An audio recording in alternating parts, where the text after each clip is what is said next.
Deportiva y con swing. Deportiva y con swing. La factoría del deporte desde New York para ti. Es una máquina. Es una máquina Pensada para ti. pensada para ti. Número uno en las redes, dale like y compartir.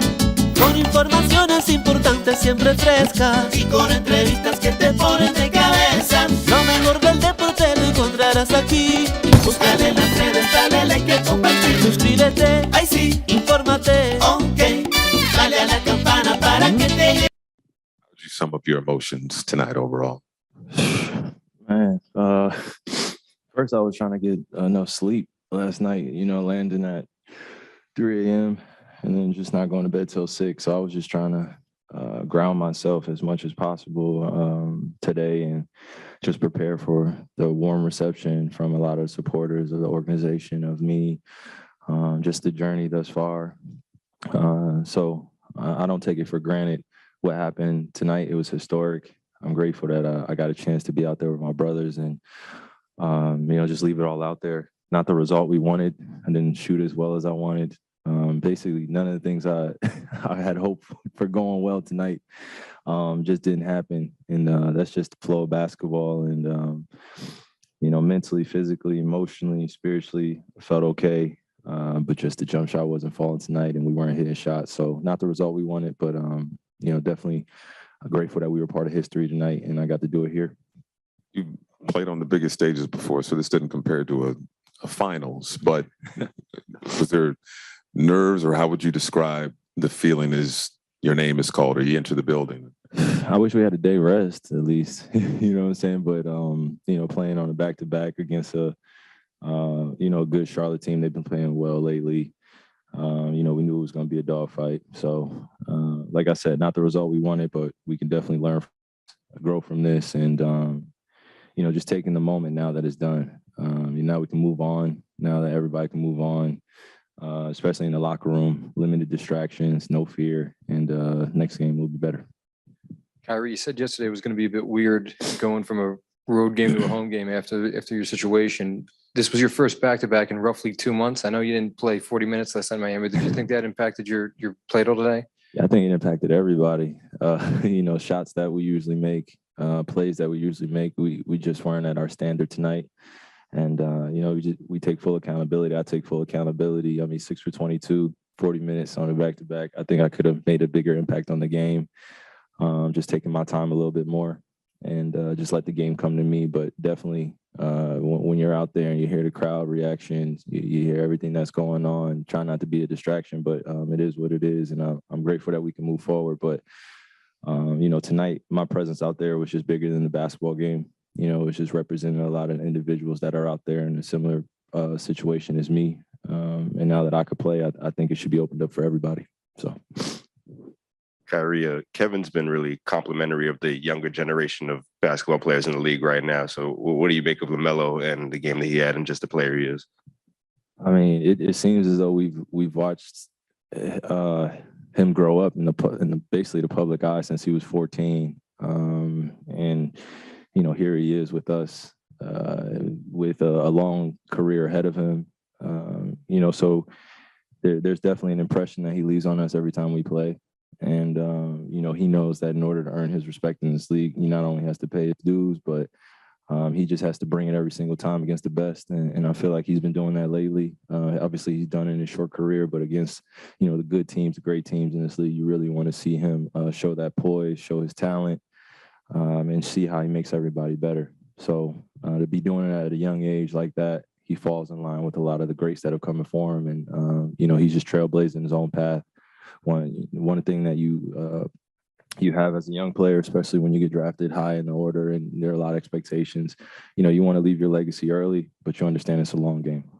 So proud of him. Just because everything, tonight meant, when you start whatever was 0 for 4, 0 for 5, I imagine you can probably be 0 for 8 and think everything's going to be fine. I'll make them eventually. Mm-hmm. Where you're like, oh my God, I got to hit one here. These people are waiting for me to make one. It's you feel it anyway. You feel the kind of the anticipation. I felt it. My layup going to the rim, in and out. 3 in and out. My first shot, 3 felt good. But those are just moments that, you just try to stay level-headed because I don't want to put too much pressure on myself to start aiming the basketball rather than just playing off instincts.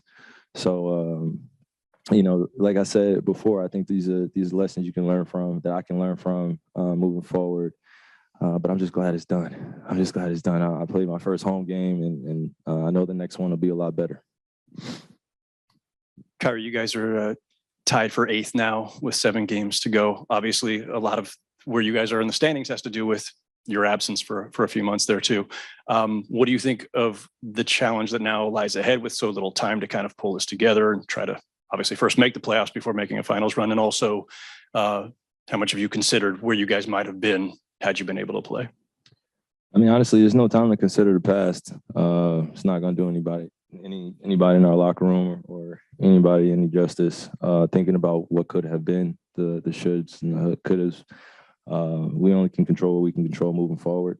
We know where we are in the standings, and we also know how much talent we have in that locker room and what we're capable of doing. So, though this may look like a loss that could have easily been a win column for us, we'll just take our bumps and bruises and move forward. But I think what we've been able to learn thus far is when we limit our distractions, and that includes thinking about the past or thinking about what the future holds. We're not in a good place. I don't think that's a good energy to have or a good mindset. So the mentality we have moving forward is just take it one day at a time, live in the moment, and enjoy it, because nothing's guaranteed here, not even tomorrow. Kyrie, now that you played at home and you're back full time, what are you hoping the legacy of your stance will be? What do you mean? How do you want people to remember this season of yours and the decision that you made? I mean, I've made it very clear it was never just about me. I think for my own legacy, that's to be written by all those that I impact and all those that impact me. And it's far bigger than just a basketball game. But when I'm in this locker room, I get a chance to perform with a bunch of guys that are selfless and are sacrificing just as much as I am.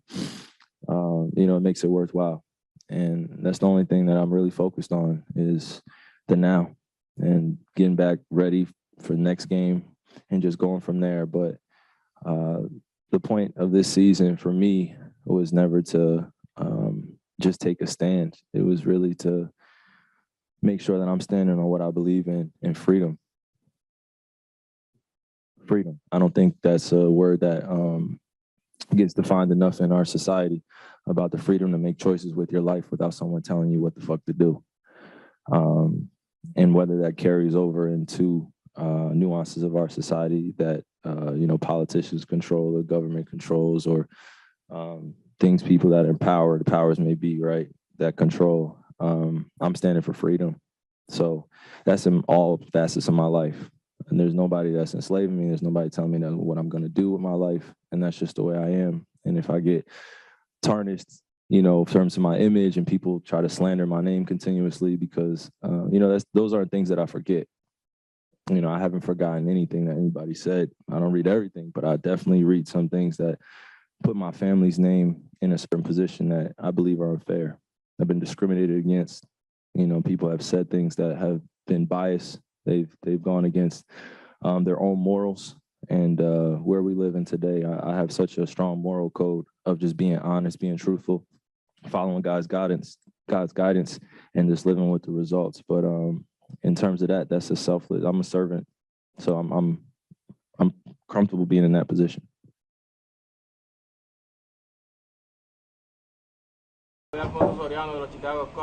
Un saludo a la máquina deportiva. Hola amigos fanáticos, les habla Tony Peña, coach de los Yankees de Nueva York, y quisiera exhortarlos a todos ustedes que se queden ahí donde ustedes están, mirando y escuchando la máquina deportiva. Hola, soy Walter Martínez, por eso la oportunidad de mandar un saludo a todos los fanáticos de la máquina deportiva. Hola, yo soy Carlos Mamo de Chicago Cubs, un saludo a la máquina deportiva. Yo Andrew Jones de los Texas Rangers, un saludo a la máquina deportiva. Hola, yo soy Melqui Cabrera. Le mando saludos a la máquinadeportiva.com. Saludos para ustedes. Julio Urbón de los Texas Rangers, un saludito allá a los muchachos de la máquina deportiva. Hola, ¿qué tal? Hablamos de Canoso, con la ciudad de Nueva York y un saludo a la máquina deportiva. Alejandro de los Texas Rangers, un saludito para la máquina deportiva. Le habla Omar Vizquel de los Texas Rangers y un saludo para la gente de la máquina deportiva.